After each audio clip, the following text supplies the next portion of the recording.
जय बाबा स्वामी। जय आत्मेश्वर।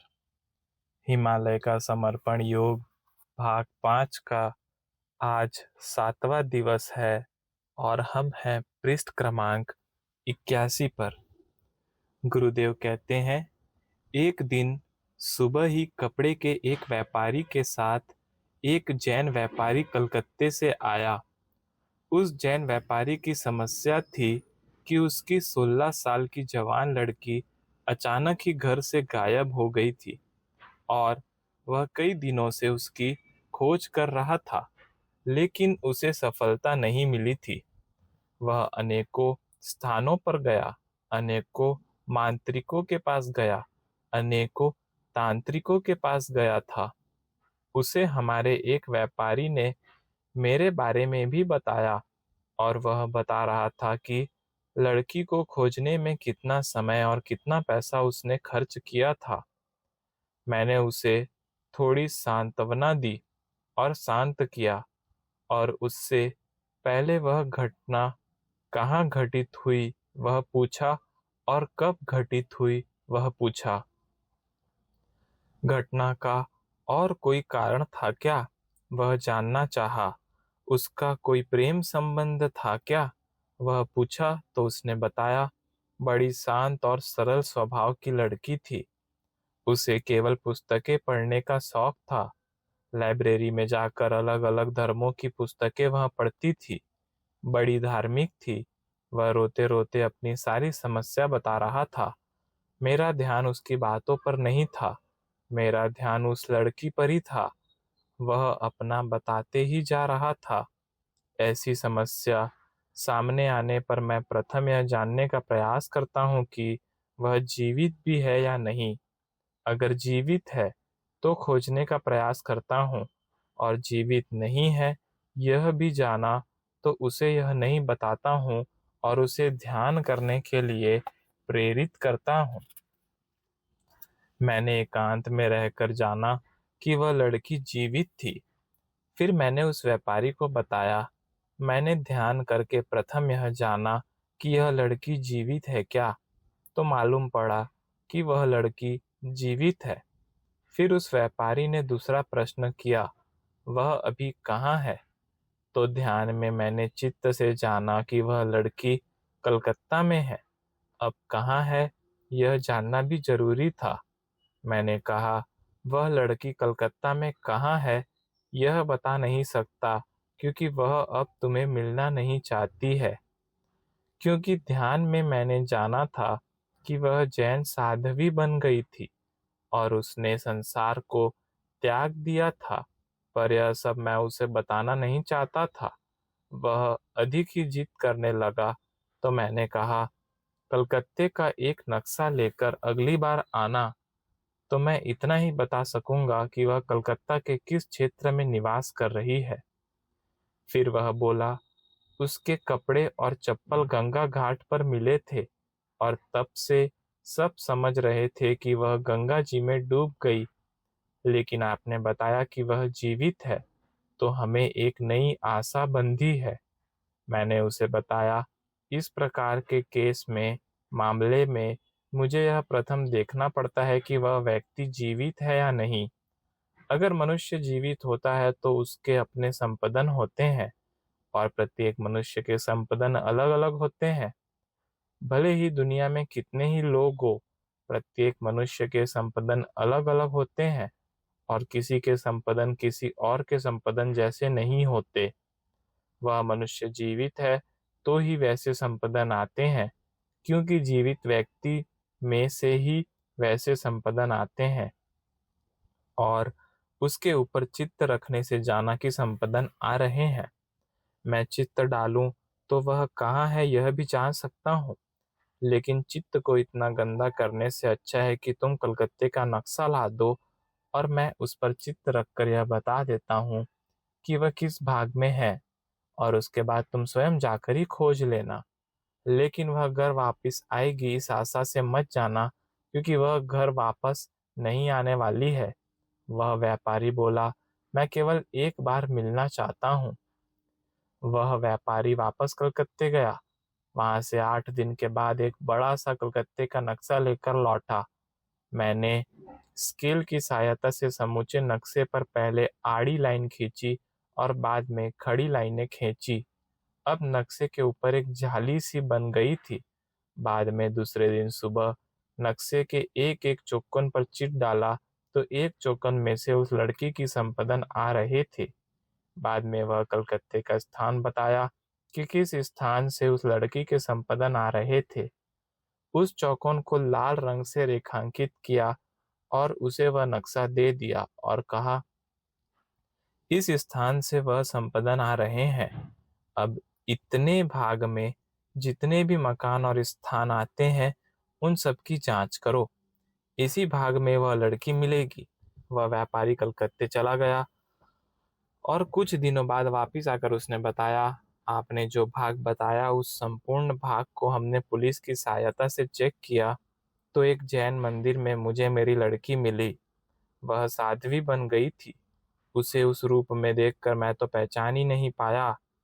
मैं उससे मिला तो वह बोली, मेरी आंखें खुल गई हैं और अब मैंने जान लिया है कि मेरे जन्म का उद्देश्य क्या है। इसलिए मैंने मेरे जीवन के उद्देश्य को पाने के लिए यह किया। आपको बताकर इसलिए नहीं किया क्योंकि बताकर करने से आप करने नहीं देते। अब मैं वापिस घर आना ही नहीं चाहती हूँ। छोड़ दिया तो छोड़ ही दिया है। वह व्यापारी बता रहा था। वह एक संत जैसी शांत लग रही थी। उसके चेहरे पर एक प्रकार का आनंद अनुभव हो रहा था। उसके दर्शन से ही मेरा मन शांत हो गया और मेरे ही मन में सहज विचार आया कि इतना शांत और समाधानी मैं मेरे घर में उसे नहीं रख सका। वह यहाँ खुश है तो क्यों वापिस घर लेकर उसे दुखी करूं। यह सोचकर ही मैंने अपनी तसल्ली कर ली और आपकी कृपा से मैं इतना तो जान सका कि वह जीवित है और अच्छे मार्ग पर है। जिस मार्ग पर चलने की हिम्मत कभी मैं नहीं कर पाया, उस मार्ग पर चलने की हिम्मत मेरी छोटी सी लड़की ने दिखाई है। उस दिन लगा उसका मार्ग ही सही है। मैं सही मार्ग पर जीवन में न चल सका, कम से कम उसे तो सही मार्ग पर चलने दूं। अब तो यह व्यापार व्यवसाय भी लड़के को सौंप रहा हूँ। मुझे अब इससे भी विरक्ति सी आ रही है। अब लगता है एक छोटी सी लड़की इन सब में से मुक्त हो सकती है तो मैं क्यों नहीं। अब मैं भी इसमें से मुक्ति ले रहा हूँ। उसे मैंने बताया, तुम्हारा निर्णय एकदम सही है। मोक्ष जीवन रूपी पहाड़ का सर्वोच्च शिखर है। मोक्ष यानी मृत्यु नहीं है। मोक्ष ध्यान की विशेष स्थिति है। वह हमें हमारे जीवन में ही पाना है। मोक्ष यानी मुक्ति सभी व्यवहारों से, सभी झमेलों से धीरे धीरे मनुष्य ने मुक्त होना चाहिए और एकांत में बैठकर अपनी आत्मा के साथ समय गुजारना चाहिए। इसकी शुरुआत 50 साल के बाद की जा सकती है। मुक्त होने की प्रक्रिया बहुत लंबी है, लेकिन धीरे धीरे इसे अपनाना चाहिए। कम बातें करके इसकी शुरुआत की जा सकती है। उसके बाद पूछने पर ही सलाह देने की शुरुआत की जा सकती है और बाद में अपने जमाने के राग गाना बंद करना होगा, क्योंकि अब जमाना बदल गया है। पुराने जमाने की बातें अब काम की नहीं रही। और दूसरा, उन्हें याद करके हम भी भूतकाल में जाते हैं। तुम्हारे जीवन में 25 साल पहले और 30 साल पहले तुमने क्या किया वह बताना अब कोई मायना नहीं रखता है, क्योंकि हर 20 साल के बाद पीढ़ी बदलती है, विचार बदलते हैं, वातावरण बदलता है। हर 20 साल के बाद उस बात के मायने भी बदल जाते हैं। पुराने तरीकों से और पुरानी बातों के आधार पर अगर आज कार्य करने को जाओगे तो वह ठीक से नहीं हो सकेगा। इसलिए आज की पीढ़ी को आज के तरीकों से काम करने दो। यह मैं आपको कह रहा हूँ, ऐसा नहीं है 60 साल का हो जाने पर इन सब में से मैं भी अपने आप को मुक्त कर लूंगा, क्योंकि यही आज के समय की मांग है। उस व्यापारी को मैंने अपने जैन मुनियों के सानिध्य के अनुभव भी बताए। वह बोला, हमारा जैन धर्म भी ध्यान पर ही आधारित है। मूर्ति पूजा तो केवल प्राथमिक पाठशाला जैसा है, लेकिन सभी लोग वहीं तक पहुंच पाते हैं। ध्यान करने के लिए आगे कोई नहीं बढ़ता है। मैंने कहा, पूजा केवल शरीर से की जा सकती है। पूजा में हमारा चित्त न भी हो तो भी किसी एक समस्या पर चित्त रखकर केवल शरीर से पूजा की जा सकती है। लेकिन ध्यान का ऐसा नहीं है। ध्यान केवल शरीर से नहीं किया जा सकता है। ध्यान करने के लिए मनुष्य को शरीर के साथ साथ अपने चित्त पर भी नियंत्रण करना पड़ता है। शरीर पर नियंत्रण आसान है, पर चित्त पर नियंत्रण कठिन है। इसलिए जो आसान है वह मनुष्य कर पाता है, और जो कठिन है वह अपने से नहीं होगा कहकर छोड़ देता है। दूसरा, समाज में एक गलतफहमी है कि ध्यान करना यानी सारे संसार को त्यागना और साधु बाबा बनना है। वास्तव में संसार को पकड़ो ही मत तो त्यागने का प्रश्न ही नहीं उठता है। कीचड़ में कमल होता है, लेकिन कमल पर कभी कीचड़ नहीं होता है। वैसे संसार में ही रहो, लेकिन कमल जैसे मुक्त रहो। अपना अलग अस्तित्व बनाकर रहो। अलग अस्तित्व आपका तभी बनेगा जब आप अपनी आत्मा के साथ रहोगे। यह एक दिन की प्रक्रिया नहीं है, इसका सालों अभ्यास करना होता है। वह व्यापारी बाद में कलकत्ता वापस चला गया और बाद में वापस 1 माह के बाद आया और कुछ व्यापारियों को साथ लेकर आया, और फिर एक सिलसिला ही चला। वह प्रतिमा आता ही था। उन व्यापारियों से बातचीत से पता चला कि सर्वश्रेष्ठ रेडीमेड के तैयार कपड़े मुंबई के होते हैं, दूसरे क्रमांक पर कलकत्ता के होते हैं और तीसरे क्रमांक पर दिल्ली के होते हैं। इन क्रमांकों को वहाँ की सिलाई, डिज़ाइन और गुणवत्ता के आधार पर बनाया गया था। वे व्यापारी कोई भी नया डिज़ाइन बनाते तो एक फ्रॉक वे मेरी लड़की को प्रथम लाकर देते थे। कभी कभी तो कई डिज़ाइन लेकर आते थे। मेरी लड़की जो डिज़ाइन पसंद करती थी, उस डिज़ाइन का फ्रॉक वे उसे भेंट देते थे और कहते थे, जो आपकी लड़की पसंद करती है वही डिज़ाइन बाजार में खूब चलता है। ऐसा बार बार होता था। इस कारण मेरी लड़की के पास खूब ड्रेस होते थे। घर में सबसे अधिक ड्रेस उसके पास ही होते थे, क्योंकि सभी नए नए डिज़ाइन उसके पास आते थे। प्रायः उन जैन व्यापारियों का आना जाना चलते ही रहता था। लेकिन उस जैन व्यापारी का जीवन एकदम शांत हो गया था।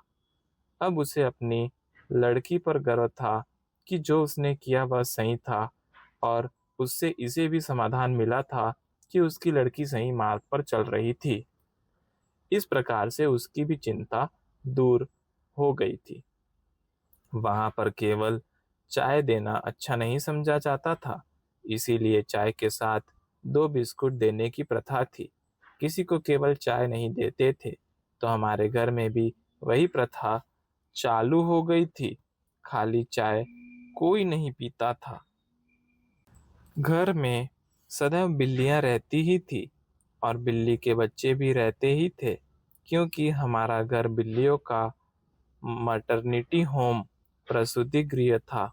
सभी बिल्लियां बच्चे देने को हमारे घर में ही आती थी।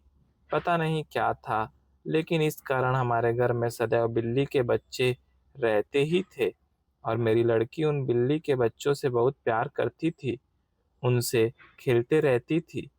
एक तो घर को अच्छा कंपाउंड घेरा था, इस कारण कोई कुत्ता बाहर से कभी नहीं आ सकता था, और यही कारण होगा कि बिल्लियों को वह घर सुरक्षित लगता होगा। दूसरा, हमारे घर के सदस्य भी बिल्लियों को पसंद करते थे। हम लोग उनके विरोधी नहीं थे, इसीलिए शायद बिल्लियों को एक उपयुक्त वातावरण हमारे घर में मिलता होगा। पता नहीं क्या था, पर खूब बिल्लियां रहती ही थी।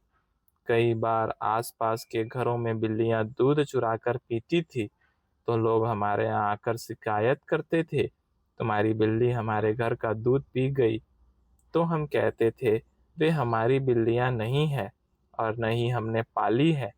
हाँ, हम उन्हें भगाते नहीं हैं, बस इतना ही है। बाकी तुम चाहो तो उन बिल्लियों को पकड़ कर हम तुम्हें भी दे सकते हैं, तुम ही ले जाओ। तो फिर वे कुछ नहीं बोलते थे।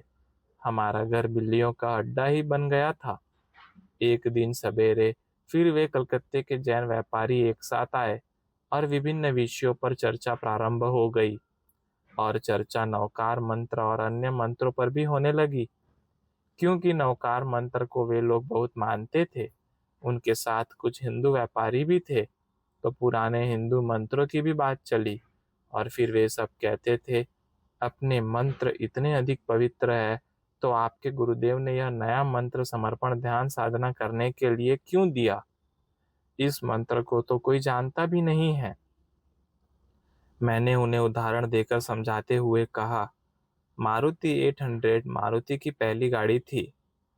बाद में मारुति 1000 आई। यह आपको और मुझे मालूम है, क्योंकि हम समाज में रहते हैं और समाज में होने वाले बदलाव हमें पता चलते हैं। और पहले मॉडल की खामियों को दूर करके एक नया मॉडल बनाया गया है।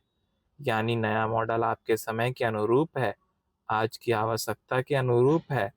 और यह हमें पता है, क्योंकि हम मनुष्य समाज में रहते हैं। अब यह भी समझ लो, हिमालय में भी एक समाज है और वहाँ भी नए नए प्रयोग हो रहे हैं, लेकिन उनके प्रयोग की जानकारी हमें नहीं है और वे क्या सोचते हैं वह हम नहीं जानते।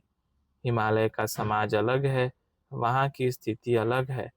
आज हम सांसारिक लोगों के सामने जो प्रश्न हैं, वे उनके सामने नहीं है।